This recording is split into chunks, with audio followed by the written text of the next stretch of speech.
Molt bona tarda i benvinguts a una nova edició del Tarragona Avui. Parlem sobre la situació de crisi i com es viu des de l'Ajuntament de Tarragona.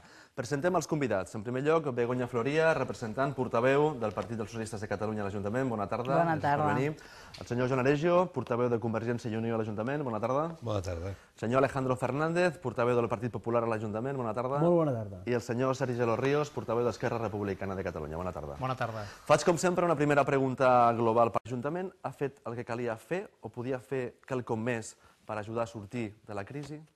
L'Ajuntament, evidentment, està fent tot el que pot fer, sempre segur que pensant millor es poden implementar millors polítiques, però amb l'escenari que tenim estem fent tot el que sabem fer i amb tota la força que podem, també amb una situació complicada de les finances municipals perquè també està en crisi. L'Ajuntament, com tots els ajuntaments d'Espanya, en aquest sentit que tenim dificultats econòmiques. Vull donar només una dada així d'inici.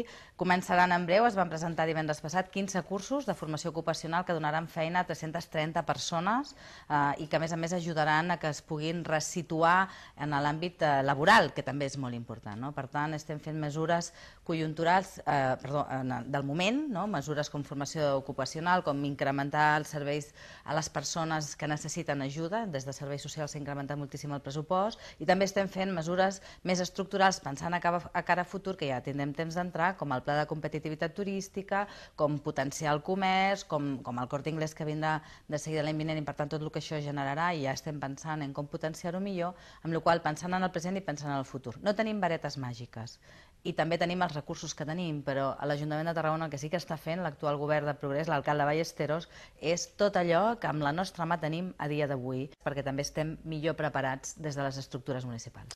Senyor Aregio, s'ha fet tot el que calia fer o es pot fer més?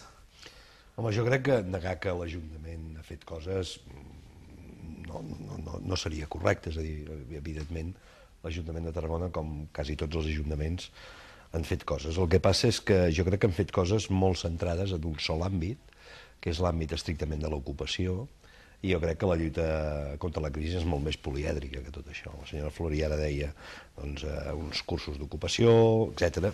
Segur que és així, i no seré jo qui digui el contrari, però insisteixo, la lluita contra la crisi no és només donar pa, sinó donar peixos, sinó en aquests moments el que cal és ensenyar a pescar i el que cal és establir una sèrie de paràmetres que l'Ajuntament jo crec que no s'hi ha posat.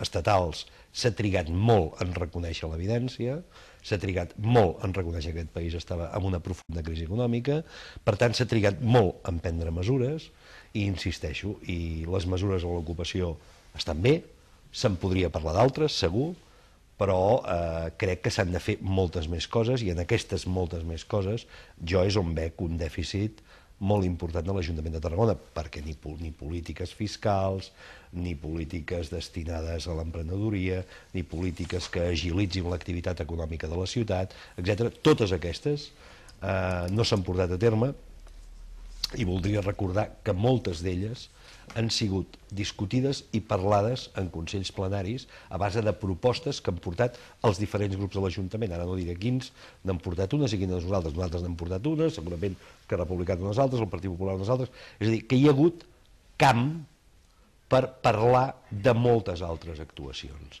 i això no s'ha produït. Senyor Fernández. Sí, a mi m'agradaria iniciar amb una reflexió molt genèrica, molt breu, per després anar cap a Tarragona. Aviam, el socialisme és una màquina perfecta de generar atur. És una màquina tan perfecta que de fet no falla mai.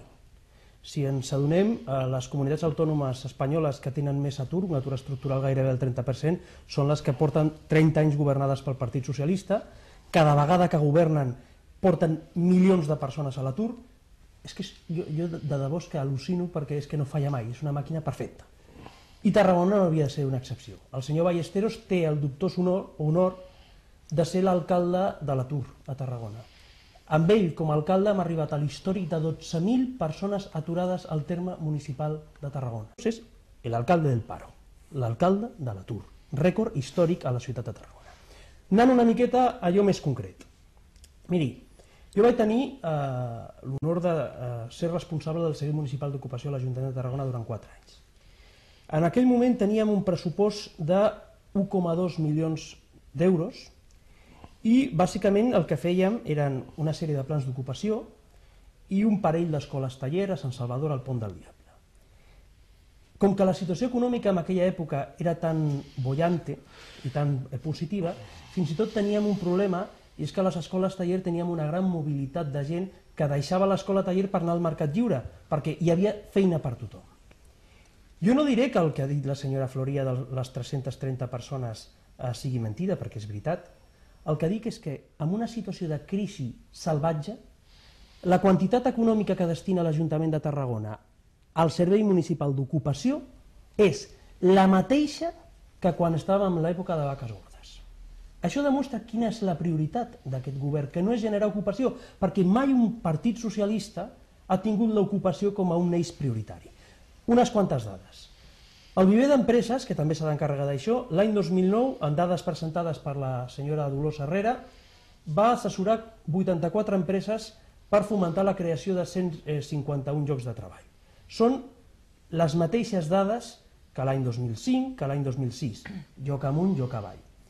El Servei Municipal d'Ocupació, l'any 2006, que va anar força bé, a través de les escoles taller i els plans d'ocupació que en aquell moment, com deia abans, gestionava jo, van arribar a la contractació màxima de gairebé unes 400 persones, que és una miqueta més, en el fons és el mateix del que enguany es farà amb els cursos que ha dit la senyora Floria. En definitiva, que a més són cursos que aprova la Generalitat. L'Ajuntament de Tarragona no ha ficat l'ocupació i la feina com un eix prioritari de la seva acció de govern. I acabo amb això. És normal, perquè els diners es gasten en coses que no s'han de gastar.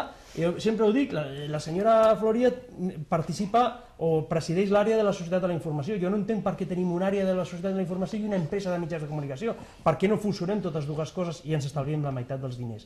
Aquest govern no gasta amb el que s'ha de gastar. Senyor Sergi de los Ríos.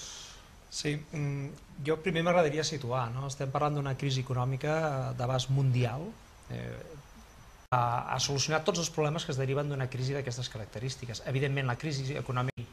Jo crec que des de l'Ajuntament de Tarragona el que hem fet ha estat emprendre tota una sèrie de mesures més de curt termini, de xoc, i altres més de llarg termini. Entre les de curt termini, abans el senyor ara i jo s'hi referia, per exemple, a tot l'aspecte dels plans d'ocupació que s'han realitzat. Jo crec que s'ha fet un esforç molt important. Segurament es podria fer molt més, però també hi ha uns recursos limitats. Per exemple, una altra mesura de curt termini està la congelació de les taxes i, per tant, de totes les figures impositives que depenen de l'Ajuntament. Això és una mesura de xoc, de curt termini, però alhora s'han anat barrejant amb mesures de llarg termini.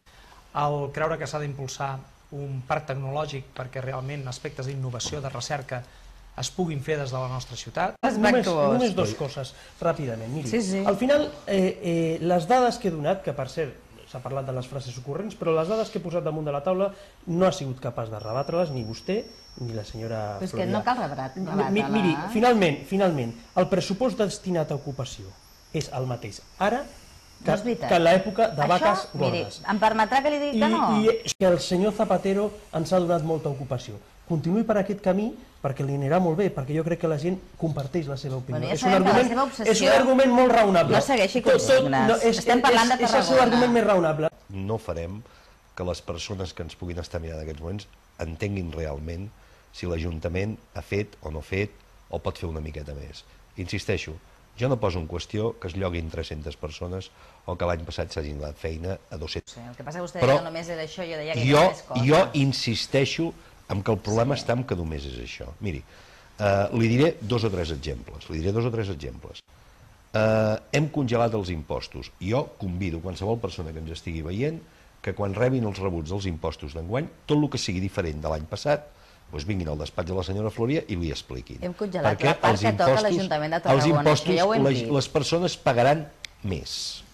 Punt número 1. No, diguem les coses perquè les persones ens les entenguin. Jo també dic que les expliqui totes. Molt bé, les explico totes, pagaran més. Per tant, els impostos congelats, jo entenc que congelar vol dir que d'allò. 12.000 persones que estan a l'atur en aquesta ciutat, crec que és una xifra de la que no se n'hauria de vanagloriar ningú. I un govern menys, perquè és una xifra ridícula. Hi ha molta gent, 50.000 euros és una xifra amb 12.000 persones a l'atur ridícula.